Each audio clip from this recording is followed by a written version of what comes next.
Hi folks, welcome back to the channel. Today I'm going to talk about how to stop rats eating your sweet corn with one of these for protection. What you do when your sweet corn gets to a reasonable size, just place it on the top of the cob like that.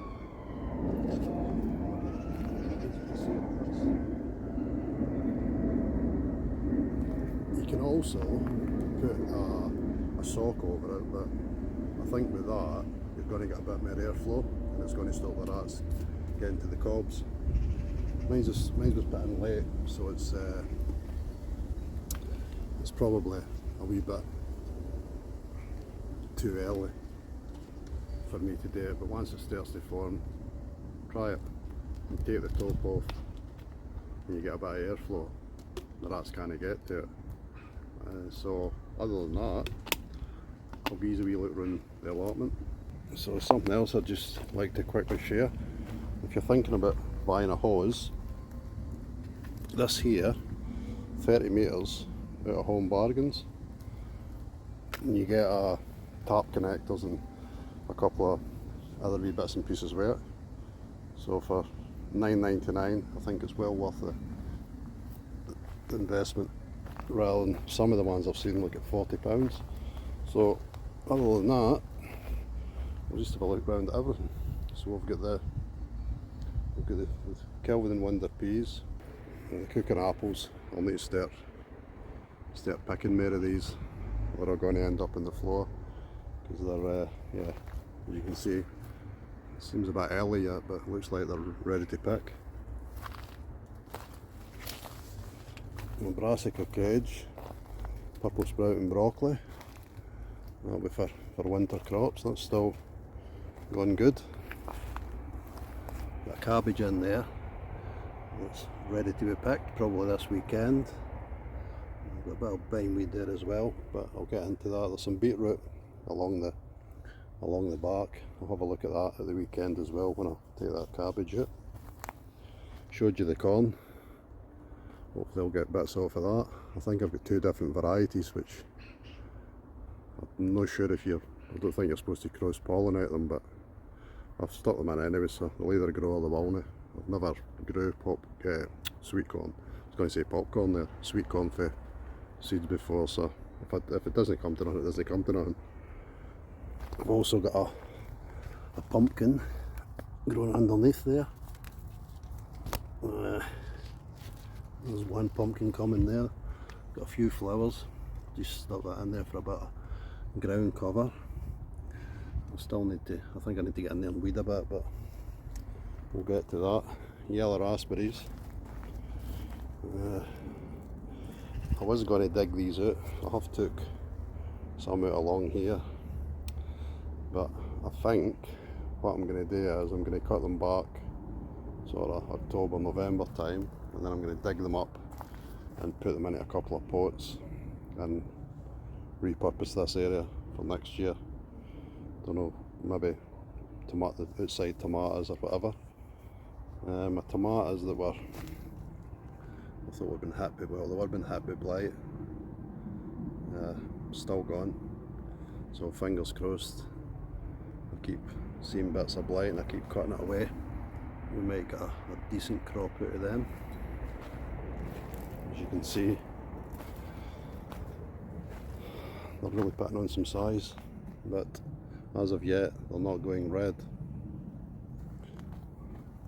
My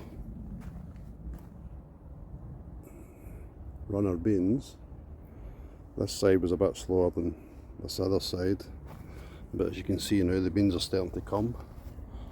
This side I think it's going to be a daily picking. I was only doing last night and I picked a fair few, and there's some smaller ones they just seem to grow like crazy. Again, in case you're interested, the variety is Lady Di. They're a stringless bean, really nice flavour. So I would highly recommend them, and they grow up to 12 inches. As I think I've probably said before, I like to pick mine a wee bit smaller than that. the two outside tomatoes that I had 2 plants left over. These, for some reason, I think it's the compost probably, but they're doing actually better than the ones that are in the polytunnel. Money makers, the variety with these. Market more cucumber. I'll pick that up before I go. It's just a bit, that's a good size. Another one coming there. Lemon balm. That'll be good for next year. I'll probably be drying some of that off. I bought a herb dryer.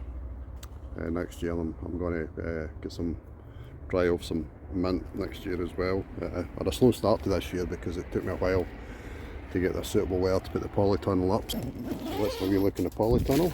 The tomatoes in here are doing okay, but like I said, the ones outside are much better. But these two, I did experiment with filling them up half full with compost, which I didn't think was a brilliant idea, but I just wanted to see, save a bit of compost and see exactly how they would do.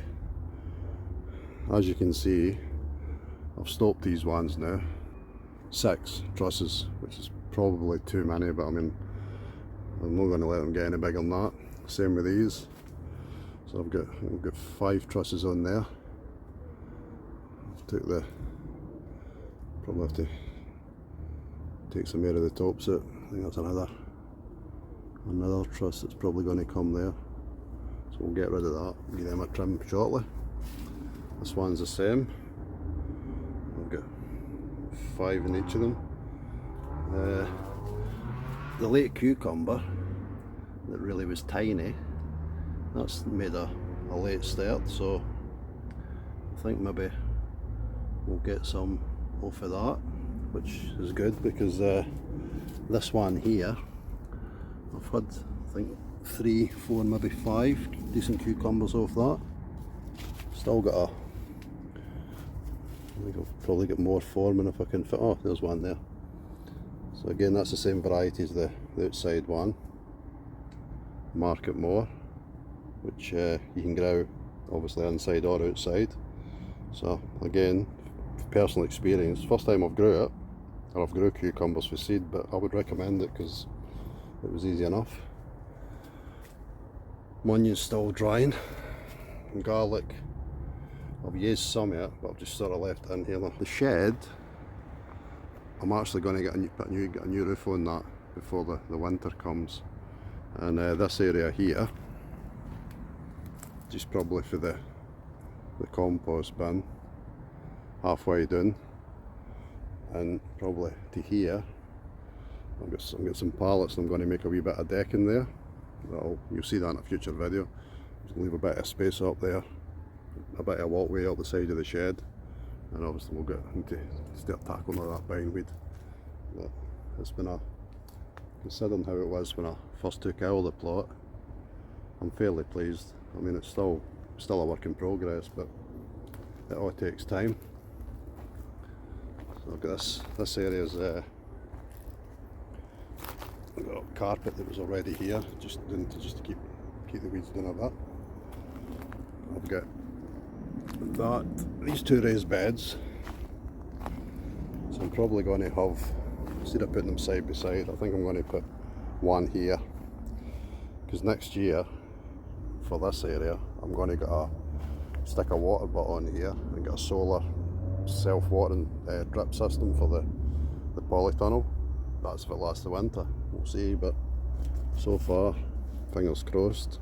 That planter that's got the tomatoes and the cucumber in, I think I'm going to move that into the polytunnel and grow a couple of plants in that, just to get away from using grow bags, because obviously I think because there's more soil and the roots can spread out, that's going to give me better tomatoes.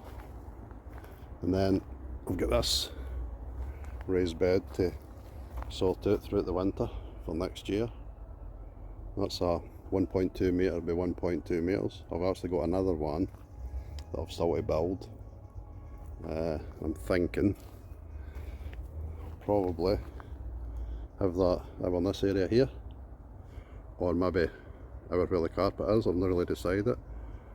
And I've got that other smaller one, I don't know, so I might put that there. You see, I change my mind all the time. This rhubarb, I actually bought that crown at a, where did I buy it? Home Base. They were selling them all for half price. I think it was £2. Champagne. So it did look a bit sorry for itself, but I thought, oh, £2, give it a go. So I've stuck it in. It stayed at the ground first of all, then I thought it would go on, but it seems to be holding on, so I'll give it a chance and see how it goes.